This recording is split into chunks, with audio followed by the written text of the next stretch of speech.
जय हिंद दोस्तों, एफडी की सीरीज में आज हम बात करने वाले हैं एफडी के ऊपर क्या टैक्स देना पड़ता है, कब देना पड़ता है, कितना देना पड़ता है। जी हां दोस्तों, एफडी का जो ब्याज होता है ये आपकी टैक्सेबल इनकम होती है।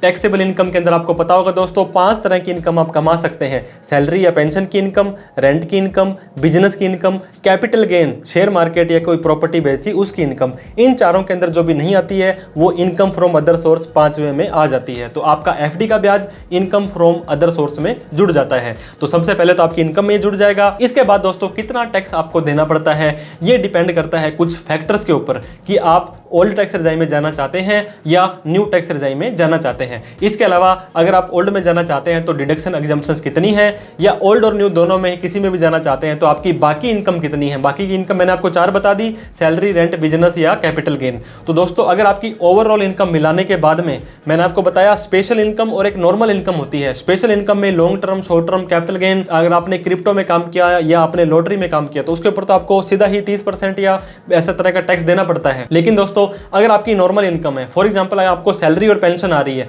और एफडी का ब्याज आ रहा है, इन दोनों को मिलाने के बाद में आपने 80C की छूट लेनी है। आपको पता हो एफडी और सेविंग के ब्याज पर 50,000 रुपए की छूट सीनियर सिटीजन को मिल जाती है। ये सारी की सारी छूट लेने के बाद में आपकी पेंशन या एफडी की नॉर्मल इनकम अगर आपकी 5 लाख रुपए तक आ जाती है और आप ओल्ड टैक्स रेजाइम में जाना चाहते हैं तो आपको 0 टैक्स देना है, 1 भी रुपए टैक्स नहीं देना है। और वहीं पर ओल्ड टैक्स रेजाइम में बाकी सारी इनकम मिलाने के बाद में और एफडी की इनकम मिलाने के बाद में आपकी इनकम 10 लाख से ज्यादा चली जाती है तो एफडी के ऊपर भी आपको 30% टैक्स देना पड़ जाएगा। ये है आपके टैक्स स्लैब के हिसाब से। टैक्स स्लैब आपको पता होगा 2.5 लाख तक 0 है, 2.5 से 5% है, 5 लाख से 10 लाख पर 20% है और 10 लाख से ऊपर 30% है। वहीं पर दोस्तों अगर आप न्यू टैक्स रेजाइम में जाना चाहते हैं, सैलरी, पेंशन, बिजनेस की, रेंट की इनकम के साथ में आपको एफडी के इंटरेस्ट की इनकम आ रही है और ये मिलाकर के अगर आपकी 7 लाख रुपए तक है तो आपको टैक्स 1 भी रुपए नहीं देना है दोस्तों, आपको टैक्स देना है 0।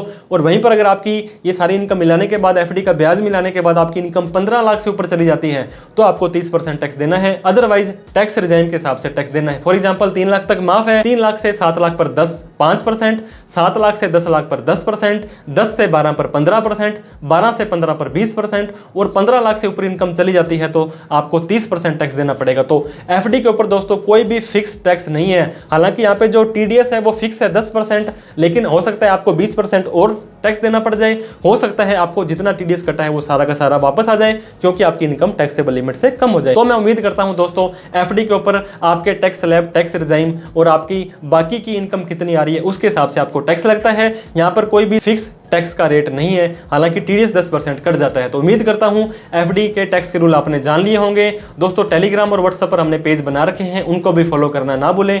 Thank you so much for watching this video. जय हिंद, जय भारत।